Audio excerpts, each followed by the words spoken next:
ازيكم يا جماعة، عاملين ايه؟ يا رب تكونوا كلكم بخير. حكاية النهاردة أمي بتشوف بنتها بطنها بتكبر يوم عن يوم زي الحمل في التاسع بالظبط، وستات الحارة كلهم يتكلموا عليهم. الشك طبعا دخل في قلب الأم، بس لما جابت آخرها وأخدتها للدكتور علشان تقطع الشك باليقين، خدت بقى صدمة العمر اللي جابتها الأرض ووقعتها من طولها. تعالوا نشوف ايه المصيبة السوداء اللي كانت متخبية جوه جسم البنت البريئة دي، ونشوف ايه اللي حصل بالظبط. وياريت قبل ما نبدأ قصة النهاردة نصلي على رسول الله عليه أفضل الصلاة والسلام.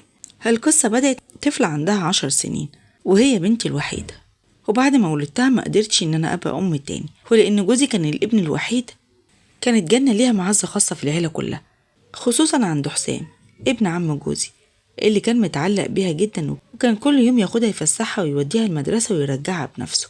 وفجأة وبدون مقدمات، خلال 3 أو 4 شهور اللي فاتوا دول، جسم بنتي بدأ يفرش كده ويملى وبطنها تتنفخ يوم عن يوم بشكل يقلق كده ويوقف القلب. جنة كانت طفلة نحيلة كده وجميلة، بس فجأة بطنها بقت تزيد وتلفت بقى أنظار الجميع، وما حاولتش لحظة أفكر في بطنها بالنسبة لباقي جسمها بيزيد بانتفاخ زيادة عن اللزوم كده. جنة كانت شاطرة جدا، كانت بتجيب أعلى درجات في المدرسة، بس مع الوقت حالها اتقلب 180 درجة، أدائها في المدرسة نزل للأرض، وكانت ترجع البيت سرحانة كده وعمالة بتفكر وعينيها كلها دموع. أنا مش فاهمة في إيه بالظبط، لحد لما في يوم وصلتني شكوى من نائبة مديرة المدرسة بنفسها، وقالت لي يا أم جنة، البنت ما بقتش تركز في الفصل خالص ولا بتسمع الشرح، ونتائج الاختبار بتاعتها بقت سيئة جدا، واحنا كنا فاكرين يعني موضوع يوم ولا يومين وهيعدي، بس الوضع زاد عن حده، لو استمرت كده مش هنقدر نخليها معانا في المدرسة. كنت كل ما أسألها واضغط عليها، مالك يا جنة، ايه يا حبيبتي اللي مغيرك كده؟ تنزل دموعها وتصرخ من العياط وما تقولش كلمة واحدة، وكانت عمالة بتخس كده يوم عن يوم، والحاجة الوحيدة اللي بتكبر وتزيد هي بطنها. وستات الحارة كلهم بدأ يتغمزوا على بنتي كده ويتكلموا أول ما يشوفوها ماشية. أنا بقيت مضطرة إن أنا أداريها وأخبيها عن عيون الناس. البنت وشها بقى أصفر زي الليمون، وأنا من كتر القلق بقيت أقول يا ترى إيه اللي جرى للبنت دي. في الوقت ده كنت حاطة اللبن على البوتاجاز، وسرحت كده في أفكاري وأنا عمالة أفكر في بنتي والناس والكلام. اللبن فار ونزل على رجلي لسعني، فساعتها قفلت البوتاجاز على طول. وفي اللحظة دي بالذات سمعت خبط شديد كده ورا بعضه على الباب. بصيت في الساعة ساعتها لقيت ميعاد رجوع جنة بنتي من المدرسة. سبت كل اللي في ايدي وجريت افتح الباب. اول ما فتحت لقيت بنتي بتحاول تسحب ايدها كده بالعافية من ايد عمها حسام. اول ما البنت خلصت ايديها منه جريت بسرعة ودخلت جري على البيت. بصيت لحسام ولقيت وشه كده اصفر، وقال لي ايه ده يا مرات اخويا، هي جنة مالها بتتعامل معايا كده ليه؟ بصيت له وقلت له يمكن مش كويسة وعلشان كده يعني بتتصرف معاك كده، وسابني ومشي. بس المشهد ده فضل بقى ينقر في دماغي وما عرفتش انساه ابدا، وعمري ما عرفت اطلعه من عقلي. جريت فورا على الاوضه بتاعت البنت، ولما دخلت عليها شفت حاجه طيرت عقلي. جنة كانت رامية شنطتها على الارض والرباط والزمزميه وكل حاجتها متبعتره في الاوضه، وهي قاعده في الركن على الارض كده وعماله بتعيط. عيطها قطع قلبي. جريت اخدتها في حضني وقلت لها ايه يا جنة، في ايه يا حبيبتي، انتي بتعيطي كده ليه؟ حد قالك حاجه؟ الميس ضربتك ولا اخدتي درجات وحشه في الامتحان؟ والبنت عمالة بتشهق ومش قادرة تطلع كلمة واحدة. ولما نطقت وقالت لي اللي حصل جسمي كله اترعش. قالت لي يا أمي، المدرسة في الفصل سألتني قدام البنات كلها وقالت لي هو أنت في الشهر الكام في الحمل؟ أول ما سمعت كلمة زي دي تخرج من بق طفلة بريئة بقيت مبلمة وبصة في وشها كده ومش مصدقة. طفلة عندها 10 سنين يتقال لها كده؟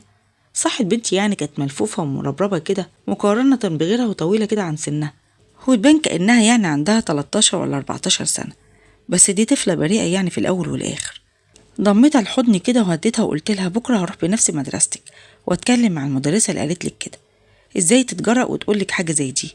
تاني يوم الصبح بعت بنتي المدرسة في الأتوبيس المدرسي، وبعد ما خلصت شغل البيت طلعت على المدرسة بنفسي. أول ما فتحت باب مكتب المدير بتاع المدرسة حسيت إن الأرض اتشقت وبلعتني. لقيت بنتي قاعدة على الكرسي جنب المدير بالظبط وعمالة بتضحك، والمدير مايل ناحيتها كده وفي ايده حتة شوكولاتة بيديها لها. أول ما شافني اتلخبط كده وارتبك بسرعة، وساعتها قعد يعدل في لياقة القميص واستقام في قعدته كده وقعد كويس. بصيت لبنتي لقيت عينيها مورمين كده وواضح إنها كانت بتعيط من بدري. المدير طلب مني إن أنا أقعد. بصيت لبنتي وقلت لها هو أنتي بتعيطي ليه يا جنة؟ إيه اللي حصل؟ المدرسة قالت لك حاجة؟ ساعتها المدير قاطعني بسرعة وقال لي لأ مفيش حاجة حصلت. الطفلة كانت خايفة شوية وحاولت إن أنا أهديها.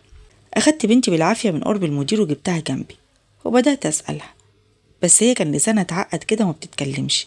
سألت المدير عن دراستها، ففضل يبص لبنتي من راسها لرجليها كده بصات ما عجبتنيش الصراحة، وقال لي بنتك ممتازة جدا في الدراسة، والمدرسين بيكلموكي ساعات من غير سبب، هم أصلا بيضخموا الأمور. ما تقلقيش، أي تقصير عندها أنا هعوضه لها بنفسي.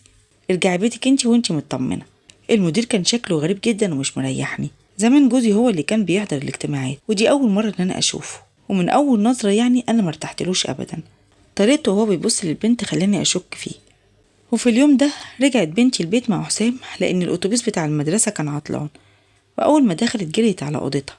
وحسام ساعتها قال لي يا مرات أخويا اهتمي بجنة قوي، دي بقت حساسة جدا. الطريقة اللي كان بيتكلم بيها المدير والحركات اللي كان بيعملها خلاني أشك فيه، ودلوقتي كلام حسام برضو كأنه بيجبرني أشك فيه. دخلت أوضة بنتي ولقيتها نايمة على السرير وعمالة بتتقوه وتتألم، ولما سألتها قالت لي بطني بتوجعني قوي، حاسة بنغز كده ومش عارفة ليه. ساعتها اديتها دواء للألم فورا، وقلت لنفسي يمكن أكلت حاجة غلط ولا حاجة، بس الوجع ما بيخفش خالص. وفي نفس الوقت بدأت ترجع، جسمها بقى رفيع جدا، إنما بطنها كانت منفوخة كأن واحدة حامل بالظبط في التاسع. وفي الوقت ده بقى حماتي كانت ست أفكارها قديمة كده وتقليدية، كانت قاعدة وبتسمع كل حاجة. وفي يوم كنا قاعدين بناكل، جنة حست بقرف كده وغثيان، وقالت لي يا ماما أنا مش عايزة أكل العدس، انتي بتطبخيه كل يوم وأنا بقرف منه، اعملي لي أكل حراق كده ومسبك علشان أنا بحبه. حماتي بصت لها كده وقالت لها ايه ده، هو البت دي بقت عاملة كده ليه؟ انتي ما كملتيش 10 سنين وجسمك بدأ يفرش كده، وامك سايباكي بالمنظر ده. مش عارفة ان البنات ما بتاكلش حراق ومسبك الا لما بيبانوا يعني اكبر من سنهم ويفرشوا بالمنظر ده. جنة وشها اتغير وبصت لي بزعل، فمشيت ايدي على شعرها كده وقلت لها اسمعي كلام جدتك يا جنة، الاكل الحراق بيوجع زورك. البنت هزت راسها، بس كل ما تقعد تاكل مش عايزة تاكل اي حاجة، وشها اصفر زي الليمونة، وسلوكها كله اتغير. الاول ما كانتش بتسكت ابدا، ودلوقتي طول الوقت ساكتة. ولما ظهرت نتيجة الفصل الدراسي الأول خدت بقى صدمة عمري. جانا نجحت بتقدير يعني ضعيف جدا. ساعتها فضلت أزعق لها وأقول لها هو فين تركيزك؟ انت كنت بتجيبي أعلى الدرجات ودلوقتي أقل واحدة. البنت فضلت تعيط جدا، قالت أنا ما عنديش نفس للدراسة يا أمي، طلعيني من المدرسة أنا مش عايزة أروح تاني. ساعتها ودي كانت أول مرة أمد إيدي على بنتي وأضربها، وساعتها قلت لها وأنا متضايقة لما أطلعك من المدرسة هوديكي تشتغلي في البيوت بتاعت الناس، انت عايزة تبقي خدامة ولا تدرسي وتبقي حاجة كبيرة؟ البنت زعلت مني ساعتها، وانا مش فاهمة ايه اللي بيحصل لها. بعد شهر بقى جسم جنة بيرجع لطبيعته تدريجيا، بس بطنها فضلت تنتفخ كده بالمنظر ده. ستات الحارة بدأوا يتكلموا على بنتي، وحتى حماتي بدأت توجه لها كلام غريب جدا. كل ما تقعد جنة تاكل تقول لها خفي شوية من الأكل يا جنة، بصي لبطنك بقت بارزة ازاي كأنها بطن حوامل. ساعتها البنت كانت بتتضايق وما بتكملش أكلها، وانا اقول لحماتي ازاي تتكلمي مع طفله بريئه كده. حماتي ساعتها تقول لي ما هو ده خوفي بالظبط، خدي بالك منها وخديها بنفسك كده من المدرسه. هو انت مش شايفه الزمن اللي احنا فيه ده يخوف ازاي؟ مش عارفين ليه بطنها عماله بتنتفخ كده، حتى حركاتها بقت غريبه. وفي اليوم التاني جالي اتصال من نائبه المدير تشتكي وتطلبني ضروري بكره. صحيت الصبح بنتي وغطيت جسمها كده بعباية سودا علشان طبعا أداريها من عيون الناس، وسافرت بيها المدينة عند دكتورة نسا وتوليد.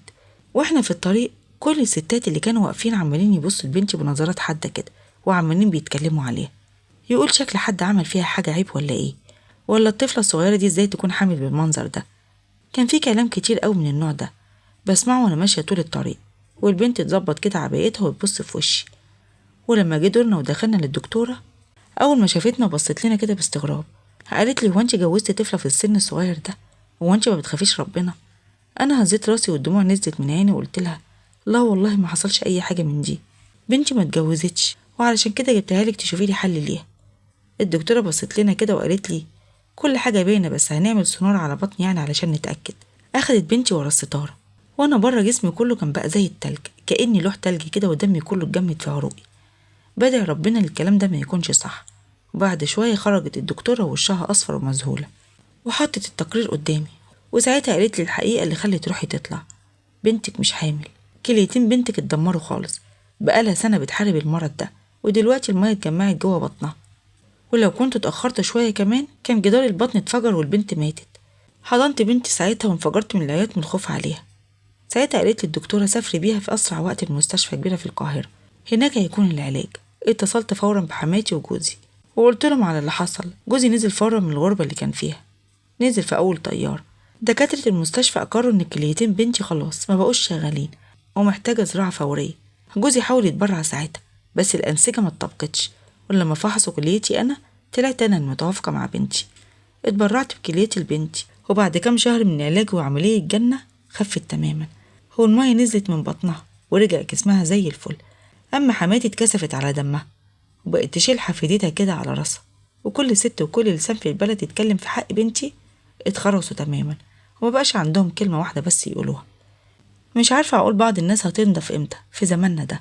الفكر كله بقى في القاع، أول ما البنت تشتكي من بطنها ولا ترجع ولا تطلب أكل حراق على طول الألسنة المسمومة تروح للشرف والظن السيء، من غير ما يفهموا حتى إن ممكن يكون ده مرض محتاج رحمة كده وعلاج، مش فضايح وكلام قذر. الحمد لله إني أنا ما سمعتش كلام الناس وفتحت عيني ودماغي وجريت بيها وكشفت عليها قبل فوات الأوان. كليتها رجعت شغالة تاني والضحكة رجعت لوش الطفلة من تاني. بس سؤالي اللي بيوجع القلب، كم طفلة اتدمرت بسبب الألسنة المسمومة والظن السيء؟ بنتك هي عرضك وأمانتك، ما تسيبيش حد ياكل في حقها ولا تشك فيها من غير يقين. وبكده تكون خلصت حكايتي معاكم النهاردة. أتمنى لو كملت معايا القصة للنهاية أسمع رأيك في التعليقات، وما تنسوش تدعموني باللايك والاشتراك في القناة.